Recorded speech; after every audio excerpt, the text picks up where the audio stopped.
Content marketing costs 62% less than traditional marketing and generates about 3 times as many leads. But what does it take to conduct content marketing? Who handles the many efforts that go into it? This is where a content marketing manager comes into the picture. So what is a content marketing manager exactly? What do they do all day? How do you become one? I'm answering these questions and more in this video. What's up everybody? Welcome back to the channel. I'm Brandy with Life Marketing, the digital marketing agency with a mission to help small businesses grow. Before we get started, you guys know what to do. Please go ahead and like this video for me, subscribe to the channel, and hit that notification bell so that you don't miss out on any of our business growing videos that we put out every single week. All right, so some of you may be wondering why I'm talking about what a content marketing manager does instead of going over what content marketing is. The reason is because A, we already have a video on that. And B, understanding what content marketing is great, but you need somebody to actually execute it. And for a lot of small business owners, they're working on a budget and can't yet afford to outsource the work to professionals like what we do for our clients at Life. So that's why in this video, I'm gonna show you what you'll need to do if you are your own content marketing manager. Or if you're looking to get into the marketing industry doing content marketing, this video will be an equally helpful resource for you. The first thing that you need to understand is that content marketing encompasses many different platforms. The definition of content marketing is that it's a strategic marketing approach focused on creating and distributing valuable, relevant, and consistent content to attract and retain a clearly defined audience and ultimately to drive profitable customer action. So creating and distributing content could occur anywhere: social media, emails, on your website, etc. So as a content marketing manager, you'll need to be prepared to create, edit, manage, and/or oversee all of these different channels. If you're totally new to all of those platforms, it will probably help to watch some of our playlists around each of the given topics, so I will link all of that in the description. So given that you're going to be juggling multiple platforms, the second thing you need to be able to do is coordinate your efforts between multiple platforms. Take a look at what we do, for example. When a new YouTube video is published on our channel, a corresponding blog is published on our website, a reel on our Instagram, and YouTube story on our channel to alert our followers and website visitors of the new episode. And in the same instance, these pieces of micro content in themselves offer a nugget of information, education, and value to our audience. For you, coordinating your efforts could look like sending an email out when a new blog is released on your site, or sending a text message to your SMS list about a free, helpful tool you're now offering. The point is, you don't want all of your different channels to act on their own agenda. They should all be in sync with each other to achieve your main overall content marketing goal. The third thing you'll need to be able to do is communicate between any team members you have working on these efforts. I know earlier we mentioned how it's often a one-man show in the early stages of operating a small business, but once you start growing, you'll soon have a team of people to oversee who are executing these efforts for you. At that point, it will be important that you ensure correct and clear communication between what your social media team is doing and your website team, and so on, so that everybody is on the same page about what needs to be published and when. Which brings me to my next point. The fourth thing you'll need to be able to do is plan out a content strategy with your customer in mind. While your content marketing platforms should all be aligned, you will find that you publish the content differently on each channel, A, because of the formatting and nature of each channel, and B, because people who find you on Instagram are probably in a different stage of your marketing funnel than people who are deep into your blog on your website. So you'll need to meet your audience where they're at in their buyer's journey with each piece of content. The fifth thing you'll then need to be able to do is understand what your audience cares about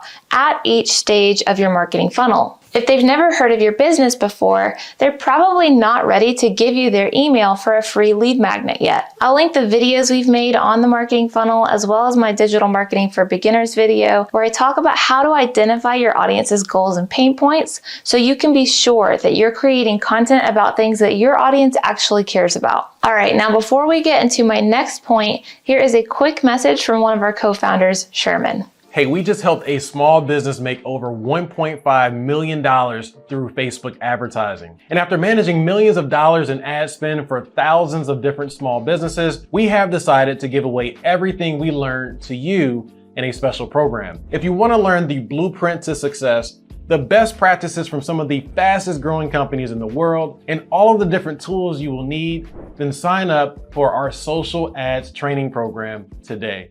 The sixth thing you'll need to understand is SEO, or search engine optimization. We have an entire playlist on this, so I'm not going to spend too much time talking about it here. But the gist of it is that you can leverage your blog and website's content writing to rank high in the search engine results for keywords and search queries that matter to your business. And the process of how you do that is called SEO and is what we teach you how to do in our SEO playlist. You need to know at least a little bit about it so that your blog and website content can be doing two things at one time: providing value to your audience, therefore establishing brand consumer trust, and helping you garner brand awareness and website clicks from qualified people from ranking high in the search engine results. Comment below and let me know if you've heard of SEO before or if you've even dabbled with it a little bit already. All right, the seventh thing you'll need to do is ensure that all of your content marketing efforts align with your brand guide. People should be able to recognize your company no matter what channel they're on when they see content from you.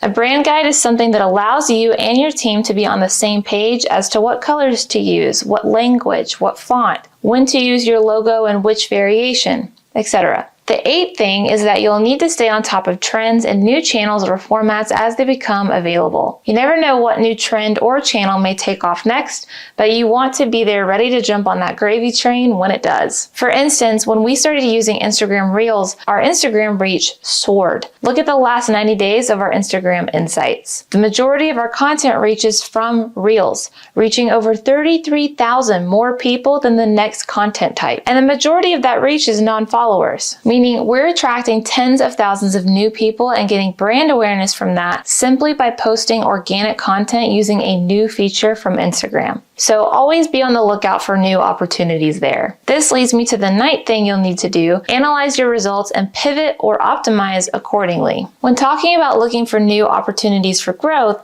looking at your existing results so far is often a great place to start. Looking at each channel's analytics allows you to see where people are falling off and where or how you can improve your content on each given channel or collectively as a whole. So then the 10th thing you'll need to do is share your reports and findings with your entire content marketing team. You may want to set up a monthly or bi-weekly meeting with everyone to share this information so that you can all see what's working and what's not. But at the very least, you need to be able to communicate what's been going on effectively. The 11th thing you'll need to do, if you haven't done this already, is put some case studies together. Depending on the nature of your business, they may be very simplistic or very deep in coverage. But the point of any case study or testimonial is to give your target audience an unbiased yet positive peek into what your company has done for someone just like them. So this might entail you reaching out to your best customers to see if they're willing to A, do an interview with you, or B, allow you to put their brand name and results on your website. Even if they have always complimented you on your service or given you satisfactory feedback,